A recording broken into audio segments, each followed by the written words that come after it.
ওয়ালাইকুম আসসালাম ওয়া রাহমাতুল্লাহি ওয়া বারাকাতুহু।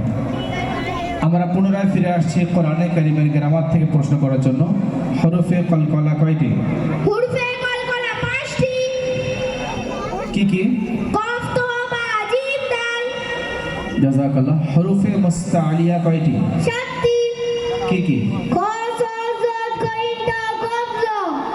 হয়তো আমরা অনেকেই এই বিষয়গুলো বুঝতে পারছি না যে বাচ্চারা এগুলো কি উত্তর দিচ্ছে এবং প্রশ্ন কি হচ্ছে। আসলে এগুলো কোরআনে কারীমের গ্রামার।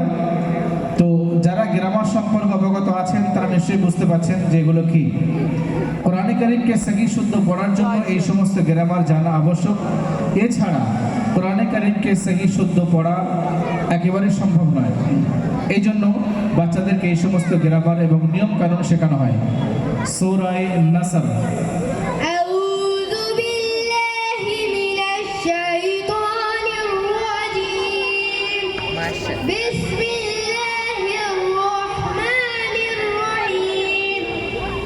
ইযা জাআ নাসরুল্লাহি ওয়াল ফাth ওয়া রাআইতান নাসা ইয়াদখুলুনা ফী দীনিল্লাহি আফওয়াজা ফাসাব্বিহ বিহামদি রাব্বিকা ওয়াস্তাগফির ইন্নাহু কানা তাওয়াবা।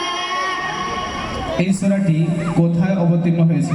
এই সূরাটি মদিনায় অবতীর্ণ হয়েছে। কোন উঁচু স্থানে ওঠার সময় কি বলতে হয়? আল্লাহু আকবার। আচ্ছা, এই দোয়াটির অর্থ কি? আগে তো এর অর্থ কি? আল্লাহ সবচেয়ে বড়। এটা হাদিসের কোন কিতাব থেকে নেওয়া হয়েছে? বুখারী শরীফ হাদিস থেকে নেওয়া হয়েছে।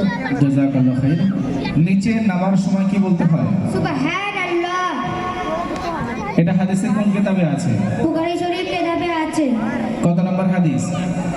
993 হাদিস। হাঁচি আসলে কি বলতে হয়? আলহামদুলিল্লাহ। এটা কোন সাহাবী কোন হাদিসে বর্ণনা করা হয়েছে? বুখারী শরীফ হাদিস থেকে বর্ণনা হয়েছে। কোন কাজ করার ইচ্ছা প্রকাশ করলে কি বলতে হয়? ইনশাআল্লাহ। জাযাকাল্লাহ খাইর ওয়া আহসানা জাযা। এই বাজে